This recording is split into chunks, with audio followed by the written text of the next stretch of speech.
Hello. आज मैं आपका एक नया सब्जेक्ट एमएस एक्सेस स्टार्ट करने वाली हूँ।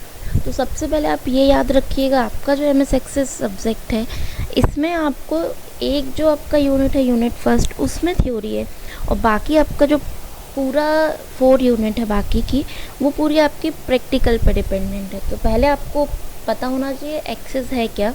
देखिए, database uses using MS Access मतलब आप एमएस एक्सेस में डेटा पर काम करते हो, कैसे डाटा को सेव करते हो, किस तरीके से रखते हो, किस तरीके से अरेंज करते हो।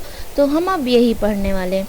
तो अभी हम थ्योरी यूनिट शुरू कर रहे हैं। तो सबसे पहले देखिए, माइक्रोसॉफ्ट ने 13 नवंबर 1992 को एक्सेल का पहला वर्जन 1.2 जारी किया और मई 1993 में एक्सेस 1.1 रिलीज़ किया। इसके बाद एम एस एक्सेस के कई वर्जन आए, जैसे आपका एम एस वर्ड, एक्सेल और पीपीटी क्या हैं, उसी तरीके से एम एस एक्सेस के भी कई वर्जन आए हैं। माइक्रोसॉफ्ट ऑफिस का ही है प्रोग्राम है, ठीक है। ये सभी वर्जन अलग अलग विशेषताओं के साथ जो हैं वो आपके लिए लाए गए थे। एम एस एक्सेस एक डाटाबेस मैनेजमेंट सॉफ्टवेयर है। ये एम एस ऑफिस का ही सॉफ्टवेयर है। इसकी मदद से आप खुद डाटा एंट्री प्रोग्राम बना सकते हैं।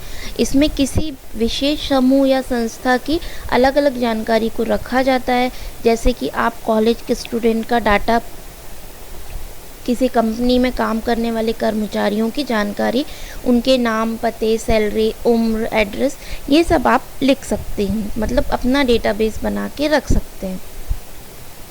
सबसे पहले आप जानते हैं introduction to database, what is a database. तो डाटाबेस के बारे में जानने से पहले हम डाटा क्या होता है ये पता होना चाहिए। डेटा का अर्थ है वैल्यू, जैसे 27,2050 मोती, जैसे 27,2005 मोती हैं। डेटा जिसका कुछ अर्थ हो उसे जानकारी कहते हैं, मतलब जिसका कोई अर्थ होना चाहिए। डेटा का मतलब होता है मीनिंगफुल डाटा। जैसे मैंने एक जगह बहुत सारी इन्फॉर्मेशन रखी हुई है, वो हमारा डाटा होगा।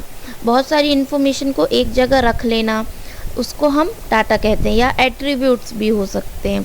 एक जगह बहुत सारे डाटा को सिक्योर करके रखना, एक जगह इकट्ठा करके रख लेना, मतलब एक फ़ोल्डर में मैंने बहुत सारा डेटा इकट्ठा कर लिया, उसी में मैंने सारे सब्जेक्ट की फ़ाइलें रख ली हैं, आपका पूरा डेटा रख लिया, आपका नाम, एड्रेस, कॉन्टैक्ट नंबर, सारी डिटेल एक मैंने फ़ोल्डर के अंदर रख ली है।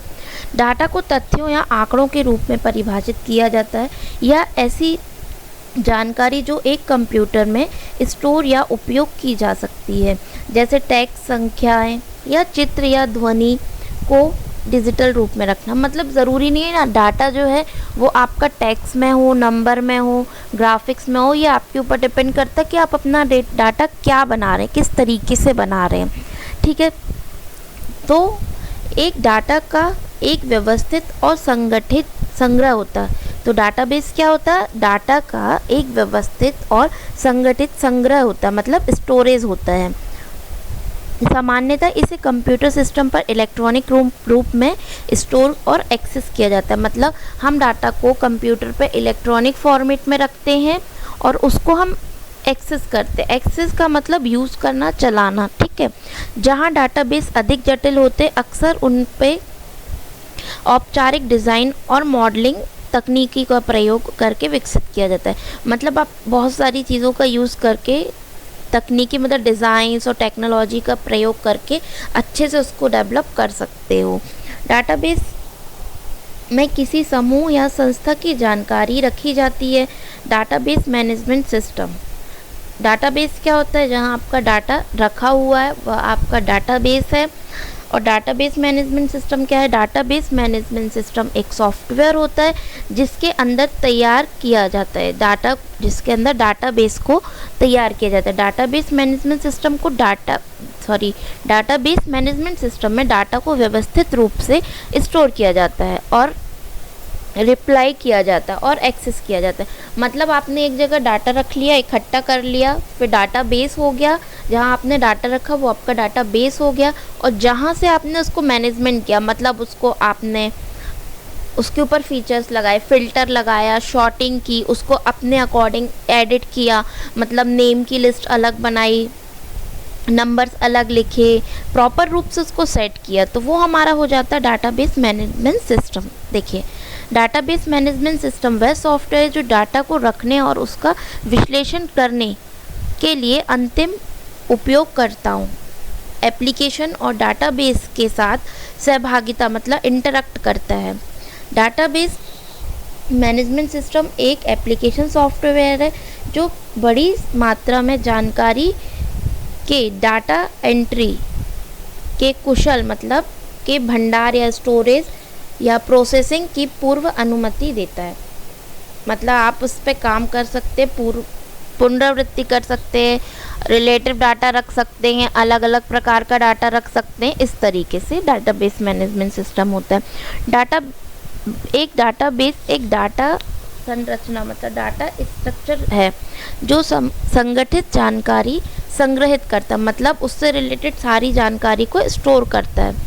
अधिकांश डाटाबेस कई टेबल में होते हैं जिसमें से प्रत्येक में कई फील्ड्स होते हैं। उदाहरण के लिए एक कंपनी में प्रोडक्टों, कर्मचारियों और वित्तीय रिकॉर्ड के लिए टेबलों को शामिल किया जाता है। इन टेबलों में प्रत्येक में अलग अलग फील्ड होंगे जो टेबलों में संग्रहित जानकारी से संबंधित होंगे। मतलब जब हम डाटा रखेंगे तो हम उसको क्या करेंगे, टेबल के फॉर्मेट में रखेंगे। एक्सेस में जो है आप टेबल के फॉर्मेट में डेटा को रखते हो, ठीक है। जैसे आपने नेम लिखा, आपने एक टेबल बनाई है डाटाबेस में स्टूडेंट डाटा, तो उसमें स्टूडेंट से रिलेटेड इन्फॉर्मेशन भी होगी। यदि आपने बनाया एम्प्लॉय लिस्ट तो उसमें एम्प्लॉय से रिलेटेड ही इन्फॉर्मेशन रखते हैं। प्रारंभिक डाटाबेस अपेक्षाकृत फ्लैट थे, जिसका अर्थ था कि वे एक स्प्रेडशीट की तरह सरल रो और कॉलम में स्थित थे। हालांकि आज की रिलेशनशिप डाटाबेस यूजर्स को विभिन्न टेबलों में संग्रहित संबंधित डेटा के आधार पर जानकारी तक पहुंचने, अपडेट और खोजने की अनुमति देता। मतलब अब हम क्या करते हैं, रिलेशनल डाटाबेस मैनेजमेंट सिस्टम के थ्रू किसी और फील्ड्स के मतलब दो अलग अलग डाटाबेस की टेबल्स को आपस में ज्वाइंट करके इन्फॉर्मेशन को देख सकते हैं। तो ये होता है आपका डाटाबेस और डाटाबेस मैनेजमेंट सिस्टम, ठीक है।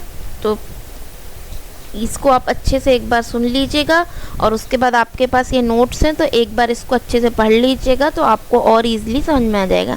नेक्स्ट वीडियो में हम दूसरा टॉपिक कवर करेंगे।